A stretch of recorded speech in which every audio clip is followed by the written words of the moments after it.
ವಾರ ಸಚಿವ ಸಂಪುಟ ವಿಸ್ತರಣೆ ಫಿಕ್ಸ್. 20 ಸಚಿವ ಸ್ಥಾನಗಳಿಗೆ 50 ಶಾಸಕರಿಂದ ಲಾಬಿ ನಡೀತಾ ಇದೆ.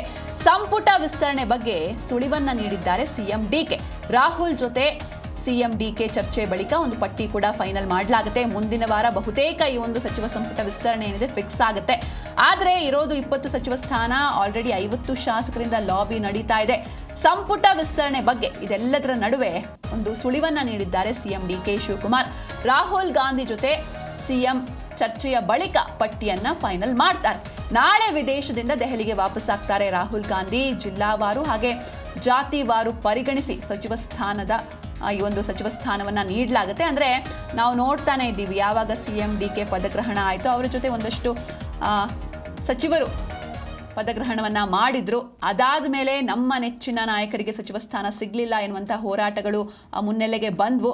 ಅಟ್ಲೀಸ್ಟ್ ಸೆಕೆಂಡ್ ಟೈಮ್ ಕ್ಯಾಬಿನೆಟ್ನಲ್ಲಾದರೂ ಕೂಡ ನಮ್ಮ ಕ್ಷೇತ್ರದ ನಾಯಕ ಅಥವಾ ಶಾಸಕರು ಅಥವಾ ನಮ್ಮ ಜಾತಿಯನ್ನ ಸಮುದಾಯವನ್ನ ರೆಪ್ರೆಸೆಂಟ್ ಮಾಡುವಂತಹ ಶಾಸಕರೇನಿದ್ದಾರೆ ಅಥವಾ ನಾಯಕರೇನಿದ್ದಾರೆ ಅವರಿಗೆ ಸಚಿವ ಸ್ಥಾನ ಸಿಗಬೇಕು ಅನ್ನೋದು ಅವರ ಬೆಂಬಲಿಗರ ಹೋರಾಟ ಆಗಿತ್ತು. ಅಂದರೆ ಸಾಕಷ್ಟು ವರ್ಷಗಳ ಕಾಲ ಒಳ್ಳೊಳ್ಳೆ ಕೆಲಸಗಳನ್ನು ಮಾಡ್ಕೊಂಡು ಬಂದಿದ್ದಾರೆ ನಮ್ಮ ಕ್ಷೇತ್ರಕ್ಕಾಗಿ, ಜೊತೆಗೆ ಹಿರಿಯರು ಅಂತ ಒಂದಷ್ಟು ರೀಸನ್ಸ್ಗಳು. ಈ ಬಾರಿನಾದರೂ ಅವರಿಗೆ ಕ್ಯಾಬಿನೆಟ್ನಲ್ಲಿ ಸ್ಥಾನ ಸಿಗಲಿ ಅನ್ನೋದು ಅವರ ಬೆಂಬಲಿಗರ ವಾದವಾಗಿತ್ತು. ಹೀಗಾಗಿ ಪ್ರತಿಭಟನೆಗಳು ಕೂಡ ನಡೆದ್ವು. ಡಿ ಕೆ ಶಿವಕುಮಾರ್ ಅವರ ಹತ್ರ ಹೋಗಿ ಅವರ ಜೊತೆಯೂ ಕೂಡ ಮಾತುಕತೆ ನಡೆದ್ವು ಬೆಂಬಲಿಗರು. ಹಾಗೆ ಮಾಜಿ ಸಿಎಂ ಸಿದ್ದರಾಮಯ್ಯನವರ ಹತ್ರನೂ ಹೋಗಿ ಅವರ ಜೊತೆಯೂ ಕೂಡ ಚರ್ಚೆಯನ್ನ ಮಾಡಲಾಗಿತ್ತು. ಇದೆಲ್ಲದರ ಬಳಿಕ ಏನಾಗುತ್ತೆ ಹಾಗಾದರೆ ಎರಡನೇ ರೌಂಡ್ನಲ್ಲಿ ಯಾರೆಲ್ಲ ಶಾಸಕರಿಗೆ ಅಥವಾ ನಾಯಕರಿಗೆ ಸಚಿವ ಸ್ಥಾನ ಸಿಗುತ್ತೆ ಅನ್ನೋದು ಸಾಕಷ್ಟು ಕುತೂಹಲವನ್ನು ಮೂಡಿಸಿದೆ. ಸದ್ಯಕ್ಕಂತೂ ಈಗ ಸಂಭಾವ್ಯ ಸಚಿವರ ಪಟ್ಟಿ ಒಂದು ಹರಿದಾಡ್ತಾ ಇದೆ. ಅದರಲ್ಲಿ ಯಾರೆಲ್ಲ ಇದ್ದಾರೆ ಅಂತ ನೋಡ್ತಾ ಹೋಗೋಣ. ಅಂದರೆ ಇದು ಜಿಲ್ಲಾವಾರು ಹಾಗೆ ಜಾತಿವಾರು ಕನ್ಸಿಡರ್ ಮಾಡಿ ಒಂದು ಸಂಭಾವ್ಯ ಸಚಿವರ ಪಟ್ಟಿ ಇದು. ಮೊದಲನೇದಾಗಿ ಎಚ್ ಸಿ ಮಹದೇವಪ್ಪ ಅಥವಾ ಮಳವಳ್ಳಿ ನರೇಂದ್ರ ಸ್ವಾಮಿ ಅವರು ಇರಬಹುದು. ಜೊತೆಗೆ ಶರತ್ ಬಚ್ಚೇಗೌಡ ಅಥವಾ ಬಾಗೇಪಲ್ಲಿ ಸುಬ್ಬಾರೆಡ್ಡಿ, ಆರ್ ಬಿ ತಿಮ್ಮಾಪುರ ಅಥವಾ ಮಾಯಕೊಂಡ ವಸಂತಪ್ಪ, ಅಪ್ಪಾಜಿ ನಾಡಗೌಡ ಅಥವಾ ಯಶವಂತರಾಯಗೌಡ ಪಾಟೀಲ್, ಹಾಗೆ ಲಕ್ಷ್ಮಣ್ ಸವದಿ ಅಥವಾ ಮಹಾಂತೇಶ್ ಕೌಜಲಗಿ ಅಥವಾ ಅಶೋಕ್ ಪಟ್ಟಣ್, ಅಂದರೆ ಈ ಮೂವರಲ್ಲಿ ಒಬ್ಬರಿಗೆ. ಸಂತೋಷ್ ಲಾಡ್ ಅಥವಾ ಶ್ರೀನಿವಾಸ್ ಮಾನೆ ಇಬ್ಬರಲ್ಲಿ ಒಬ್ಬರಿಗೆ ಸಿಗಬಹುದು.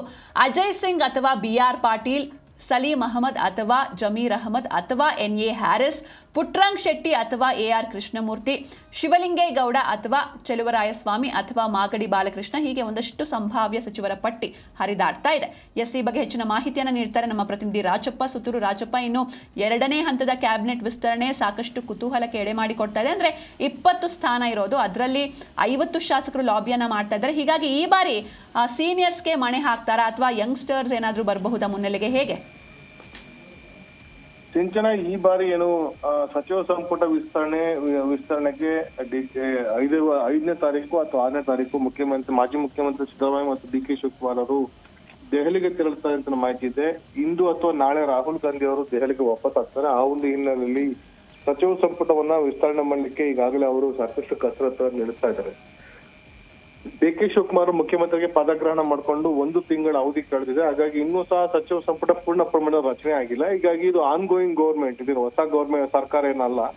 ಹಾಗಾಗಿ ಹೊಸ ಗೌರ್ಮೆಂಟ್ ಆಗಿದ್ದೆ ಅದ್ರಲ್ಲಿ ನಿಮ್ಗೆ ಸಮಯಾವಕಾಶ ಸಿಗ್ತಾ ಇತ್ತು. ಆದ್ರೆ ಆನ್ ಗೋಯಿಂಗ್ ಗೌರ್ಮೆಂಟ್ ಅಲ್ಲಿ 3ನೇ ವರ್ಷದ ಗೌರ್ಮೆಂಟ್ 4ನೇ ವರ್ಷಕ್ಕೆ ಕಾಲಿಟ್ಟಿದೆ. ಆದ್ರೂ ಸಹ ಪೂರ್ಣ ಪ್ರಮಾಣದಲ್ಲಿ ಈ ಒಂದು ಸಚಿವ ಸಂಪುಟವನ್ನು ರಚನೆಯನ್ನು ಮಾಡಿಲ್ಲ. ಹಾಗಾಗಿ ರಾಹುಲ್ ಗಾಂಧಿ ದೆಹಲಿಗೆ ವಾಪಸ್ ಆದ ನಂತರ ಮುಖ್ಯಮಂತ್ರಿ ಡಿ ಕೆ ಶಿವಕುಮಾರ್ ದೆಹಲಿಗೆ ತೆರಳ್ತಾರೆ ಅಂತ ಅನ್ನೋದು. 6ನೇ ತಾರೀಕು ದೆಹಲಿಗೆ ತೆರಳಬಹುದು ಅಥವಾ 6 ಅಥವಾ 7ನೇ ತಾರೀಕು ಹೈಕಮಾಂಡ್ ವರಿಷ್ಠರನ್ನ ಭೇಟಿ ಮಾಡಿಕೊಂಡು ಈ ಒಂದು ಸಚಿವ ಸಂಪುಟವನ್ನ ಖಾಲಿ ಇರುವಂತಹ 20 ಸ್ಥಾನಗಳನ್ನ ಭರ್ತಿ ಮಾಡ್ಲಿಕ್ಕೆ ತೀರ್ಮಾನ ಕೈಗೊಳ್ಳುವಂತ ಸಾಧ್ಯತೆ.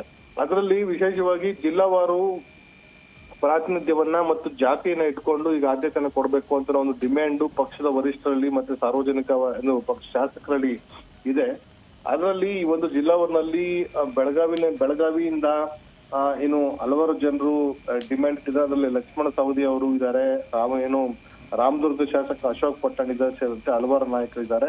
ಹುಬ್ಳಿ ಧಾರವಾಡದಲ್ಲಿ ಇನ್ನು ಅಭಯ ಪ್ರಸಾದ್ ಅವರು ಸಹ ಈಗಾಗಲೇ ತಮ್ಮ ಸಚಿವ ಸ್ಥಾನಕ್ಕೆ ನೀಡಬೇಕು ತಮಗೆ ಒಂದು ಡಿಮ್ಯಾಂಡ್ ಅನ್ನು ಈಗಾಗಲೇ ಇಟ್ಕೊಂಡಿದ್ದಾರೆ. ಹಾಗಾಗಿ ಅವರು ಸಹ ಈ ಒಂದು ಸಚಿವ ಸ್ಥಾನದ ಲಿಸ್ಟ್ ನಲ್ಲಿ ತುಂಬಾ ಜನ ಡಿಮ್ಯಾಂಡ್ ಇದ್ದಾರೆ.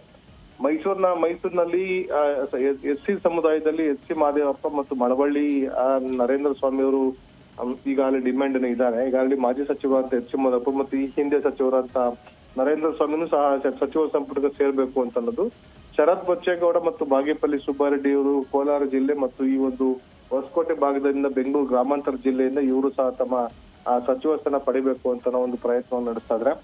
RB ತಿಮ್ಮಾಪುರ ಅಥವಾ ಮಾಯಕೊಂಡ ಬಸಂತಪ್ಪ ಇವರು ಎಡಗೈ SC ಎಡಗೈ ಬರ್ತಾರೆ. SC ಮಾದೇವಪ್ಪ ಮತ್ತು ಮಳವಳ್ಳಿ ನರೇಂದ್ರ ಸ್ವಾಮಿ SC ಬಲಗೈಗೆ ಬರ್ತಾರೆ. RB ತಿಮ್ಮಾಪುರ ಮತ್ತು ಮಾಯಕೊಂಡ ಬಸಂತಪ್ಪ ಅವರು SC ಎಡಗೈಗೆ ಬರ್ತಾರೆ. ಹಾಗಾಗಿ ಇವರಿಬ್ಬರಲ್ಲಿ ಯಾರೋ ಒಬ್ಬರಿಗೆ ಅವಕಾಶ ಸಿಗ್ಬೇಕು ಅಂತ ಅಂದ್ರೆ ಲಿಂಗಾಯತರಲ್ಲಿ ಅದು ವಿಶೇಷವಾಗಿ ಉತ್ತರ ಕರ್ನಾಟಕ ಭಾಗದಲ್ಲಿ ಅಪ್ಪಾಜಿ ನಾಡಗೌಡ ಮತ್ತು ಯಶವಂತ ರಾಯ ಪಾಟೀಲ್ ನಡುವೆ ಪೈಪೋಟಿ ಇದೆ. ಇಬ್ಬರಲ್ಲಿ ಯಾರಿಗೆ ಅವಕಾಶ ಸಿಗುತ್ತೆ ಅಂತ ಕಾದ್ ನೋಡ್ಬೇಕಾಗಿದೆ. ಇನ್ನು ಬೆಳಗಾವಿನಲ್ಲಿ ಲಕ್ಷ್ಮಣ ಸವದಿ, ಮಹಾಂತೇಶ್ ಕೌಜಲ್ಗಿ ಮತ್ತು ಅಶೋಕ್ ಪಟ್ಟಣ್ ಇದೆ. ಅದು ಮತ್ತು ರಾಯಭಾಗದ ಶಾಸಕರು ಸಹ ಈ ಒಂದು ವಿಷಯದಲ್ಲಿ ಅವರು ಸಹ ಡಿಮ್ಯಾಂಡ್ ಅನ್ನು ಇಟ್ಕೊಂಡಿದ್ದಾರೆ. ಹಾಗಾಗಿ ಮೂವರಲ್ಲಿ ಯಾರಿಗೆ ಸಿಗುತ್ತೆ ಅಂತ ಲಕ್ಷ್ಮಣ ಸವದಿ ಕೊಡ್ಬೇಕು ಅಂತ ಡಿಮ್ಯಾಂಡ್ ಇದೆ. ಮತ್ತೊಂದ್ ಕಡೆ ಮಹಿಳಾ ಕೋಟದಲ್ಲಿ ಲಕ್ಷ್ಮೀ ಹೆಬ್ಬಾಳ್ಕರ್ ಸಹ ಬೆಳಗಾವಿಯಿಂದ ಸಿಗ್ಬೇಕು ಅಂತ ಒಂದು ಪ್ರಯತ್ನ ನಡೆಸಿದ್ದಾರೆ. ಹಾಗಾಗಿ ಇದು ಜಾತಿವಾರ ಕೋಟದಲ್ಲಿ ಯಾರಿಗೆ ಸಿಗುತ್ತೆ ಅಂತ ಅನ್ನೋದು ಈ ಒಂದು ಲಿಂಗಾಯತ ಕೋಟದಲ್ಲಿ ಲಕ್ಷ್ಮಣ ಸವದಿ, ಮಹಾಂತೇಶ್ ಕೌಜಲ್ಗಿ ಮತ್ತು ಅಶೋಕ್ ಪಟ್ಟಣ್ ಇದ್ದಾರೆ.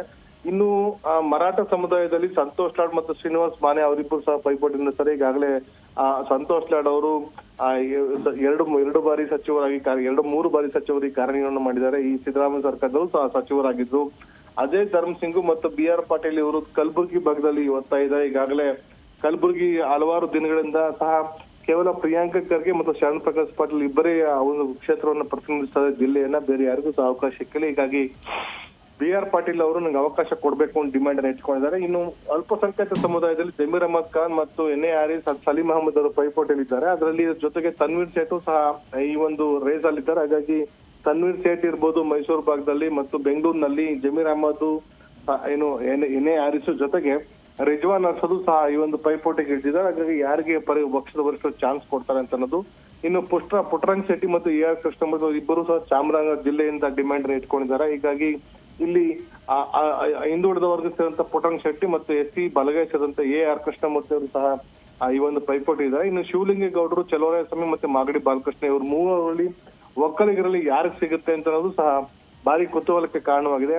ಅದೇ ರೀತಿ ಲಕ್ಷ್ಮೀ ಹೆಬ್ಬಾಳ್ಕರ್ ಮತ್ತು RC ಕೃಷ್ಣ ಇವರಿಬ್ಬರಲ್ಲಿ ಯಾರಿಗಾರು ಒಬ್ಬರಿಗೆ ಕೊಡ್ಬೇಕು ಮಹಿಳಾ ಕೋಟದಲ್ಲಿ ಇರ್ತಿದೆ. ಈಗಾಗಲೇ ಮಾಜಿ ಸಚಿವರಾಗಿರುವಂತ ಲಕ್ಷ್ಮೀ ಹೆಬ್ಬಾಳ್ಕರ್ ತಾವು ಮತ್ತೊಮ್ಮೆ ಸಚಿವ ಆಗ್ಬೇಕು ಅಂತ ನಾವು ಒಂದು ಪ್ರಯತ್ನವನ್ನು ಮುಂದುವರಿಸಿದ್ದಾರೆ. ತಿಪ್ಟೂರು ಜಿಲ್ಲೆಯಿಂದ ತಿಪ್ಟೂರಿನ ಷಡಕ್ಷರಿ ಮತ್ತು ಅದೇ ರೀತಿ MLC ರಾಜೇಂದ್ರ ಅಂದ್ರೆ KN ರಾಜೇಂದ್ರ ಅವರ ಪುತ್ರ ಅಂತ ರಾಜೇಂದ್ರ ಅವರು ಸಹ ಈಗ ರೇಸ್ ಅಲ್ಲಿದ್ದಾರೆ. ಈಗಾಗಲೇ ಅವ್ರ ತಂದೆ ಸಚಿವ ಸ್ಥಾನ ಕಳ್ಕೊಂಡಿದ್ದಾರೆ. ಹಾಗೆ ತಮಗೆ ಕೊಡ್ಬೇಕು ಅಂತ ಡಿಮ್ಯಾಂಡ್ ಇದೆ.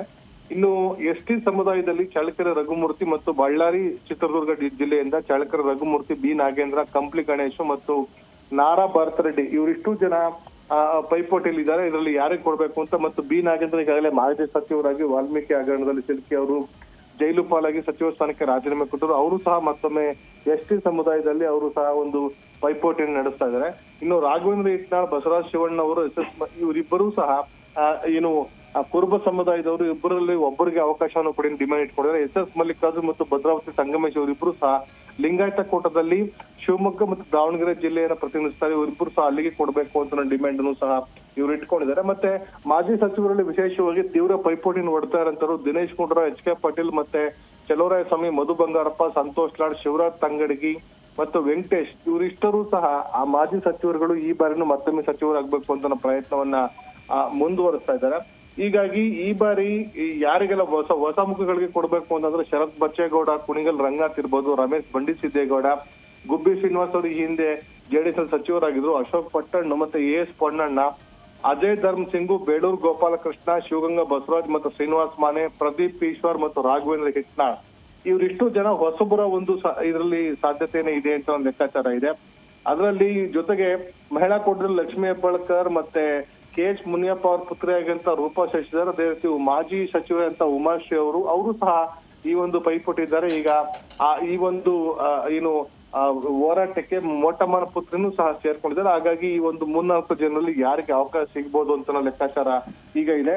ಒಟ್ಟಾರೆಯಾಗಿ ರಾಜ್ಯ ಸಚಿವ ಸಂಪುಟ ಪುನರ್ರಚನೆ ಮತ್ತು ವಿಸ್ತರಣೆಗೆ ಮತ್ತೊಮ್ಮೆ ದಿನಾಂಕ ಕೂಡಿ ಬಂದರೂ ಸಹ ಎಷ್ಟು ಬೇಗ ಆಗುತ್ತೆ, ಯಾಕಂದ್ರೆ 10ನೇ ತಾರೀಕು ಒಳಗೆ ಈ ಸಚಿವ ಸಂಪುಟ ಪುನರ್ರಚನೆ ನಡೆಸಬೇಕು ಅನ್ನೋದು ಮುಖ್ಯಮಂತ್ರಿ DK ಶಿವಕುಮಾರ್ ಇರಾದೆ ಆಗಿದೆ. ಯಾಕಂತಂದ್ರೆ ಈಗಾಗಲೇ 1 ತಿಂಗಳು ಕಳೆದಿದೆ. ಈಗ ರಾಜ್ಯಾದ್ಯಂತ ಭೀಕರ ಬರಗಾಲ ತಾಂಡವಾಡ್ತಾ ಇದೆ ಮತ್ತು ಮಳೆ ಕೊರತೆ ಉಂಟಾಗ್ತಿದೆ. ಬಿತ್ತನೆ ಬೀಜ ಗೊಬ್ಬರದ ಸಮಸ್ಯೆ ಎದುರಾಗ್ತಿದೆ. ವಿದ್ಯಾರ್ಥಿಗಳು ಸಹ ರೈತರು ಮತ್ತಷ್ಟು ಸಂಕಷ್ಟಕ್ಕೀಡಾಗುವಂತ ಸಾಧ್ಯತೆ ಇದೆ. ಹೀಗಾಗಿ ರಾಜ್ಯ ಸರ್ಕಾರ ಸಹ ಪೂರ್ಣ ಸಚಿವ ಸಂಪುಟ ರಚನೆ ಮಾಡಬೇಕು ಅಂತ ಇರೋದು ಸರ್ಕಾರದ ಅಥವಾ DK ಶಿವಕುಮಾರ್ ಇಚ್ಛೆ ಆಗಿದೆ. ಹಾಗಾಗಿ 7ನೇ ತಾರೀಕು ದೆಹಲಿಗೆ ತೆರಳಬಹುದು ಅಥವಾ ಅದಕ್ಕೂ ಮೊದಲೇ 6ನೇ ತಾರೀಕು ದೆಹಲಿಗೆ ತೆರಳಿ ರಾಹುಲ್ ಗಾಂಧಿ ಜೊತೆ ಚರ್ಚಿಸಿ ಸಚಿವ ಸಂಪುಟವನ್ನ ಜುಲೈ 10ರ ಒಳಗಾಗಿ ಇತ್ಯರ್ಥ ಮಾಡುವಂತ ನಿರ್ಣಯ ಮಾಡುವಂತ ಸಾಧ್ಯತೆ ಬಹುತೇಕ ನಿಚ್ಚಳವಾಗ್ತಾ ಇದೆ ಸಿಂಚನ.